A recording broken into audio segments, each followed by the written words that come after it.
Guys, I'm back with a quote from the book Big Magic, which is by Elizabeth Gilbert, who made Eat, Pray, Love, which is a great book about traveling, accepting the little moments of life. And she went to like Italy, Indonesia, India, and it's something that a lot of people can't see themselves doing, which also made it such an interesting book. But more often than not, a lot of people have been traveling like across the country, especially even during COVID. And I say it's not like that new, but when her book came out, it was like a big deal because people weren't hearing of that before. And Creative Living Beyond Fear is the book. And so, I have a friend who's a nun who has spent her entire life working to help the homeless people of Philadelphia. She is something close to a saint, a living saint. She is a tireless advocate for the poor and the suffering and the lost and the abandoned. And do you know why her charitable outreach is so effective? Because she likes doing it, because it's enjoyable for her. Otherwise, it wouldn't work. Otherwise, it would just be a hard duty and grim martyrdom. But Sister Mary Scullion is no martyr. She is a cheerful soul who's having a wonderful time living out the existence that best suits her nature and most brings her to life. It just so happens that she takes care of a lot of other people in the process. But everyone can sense her genuine enjoyment behind the mission, which is ultimately why her presence is so healing. It's okay if your work is fun for you. It's what I'm saying. It's okay if your work is healing for you or fascinating or keeps you from going crazy. Do whatever brings you to life, then follow your own fascinations, obsessions, and compulsions. Trust them. Create whatever causes a revolution in your heart. The rest will take care of itself.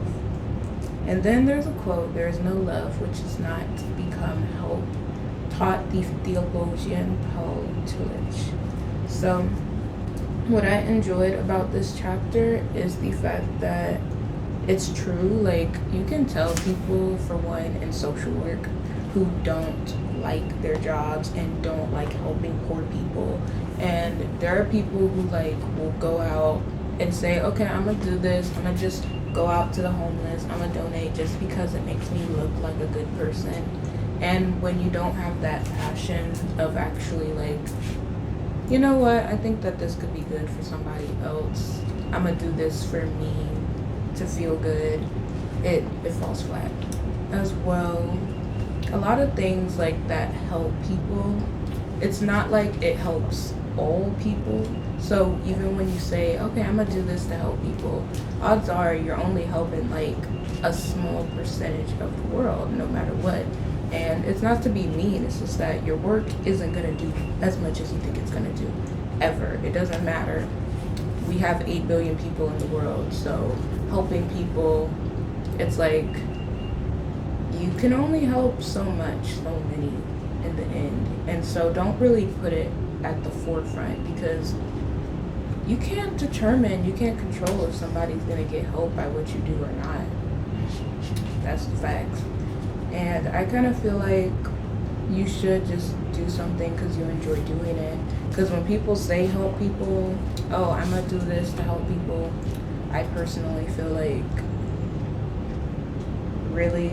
Like, oh, I'm gonna start my skincare line to help people. You're gonna sell something for like $50, $8 that someone can't afford because you want to help someone. Like, if you want to do something, you do it freely, and then it helps people. But when we get into business world, we're like, oh, I'm gonna start my business and then I'm gonna charge people money and that's what's gonna help them. But no, it's not. The best thing is free. So odds are it's okay to just say I like doing something and this is my art. And then also with creativity, there's a lot of push to like monetize it. Like, oh, you like making purses? Well, sell it. But some people genuinely, they just don't want to sell it. They don't want to be in the business side. They just want to do something because they like doing it. Oh, you like making videos? Sell it. No, I just want to sit and do it. What else? Oh, you like gaming, you can make a gaming channel, sell that. No, like some people actually just want to do something to do it, or make something to make it, and people want to make it into a big deal and be like, this is, but no, like this is saving the world, this is the revolutionary. And it's like, actually guys, I was just sitting in my room just doing something, that's it, like what? I'll also add with art, this chapter was big on art having like no meaning, and I'll say with plus size people, black people, disabled people, and take a picture. Like if someone's in a wheelchair, if someone's fat, and then they wear a certain outfit, if someone's black doing something, they're gonna be like, oh, well, this is so revolutionary, this is an inspiration, this is powerful. And people are like, actually, I'm just a person living out my life. I just wanted to post a picture. Why is this stamp of revolutionary, powerful, great when I'm just sitting, living? But you know, that's because even by living, people are revolutionary, because a lot of times the world expects disabled people not to exist. They expect fat people not to exist. You know, certain types of women, certain types of LGBT, like there's so many marginalized communities. And my point with that is just, no matter what you do, like it's always going to be great, and the helping others is going to come, the greatness is going to come, and it's from you just enjoying and sitting and being you. And everything's up to people's interpretations, their beliefs, and all of that. And everyone's different, but that's all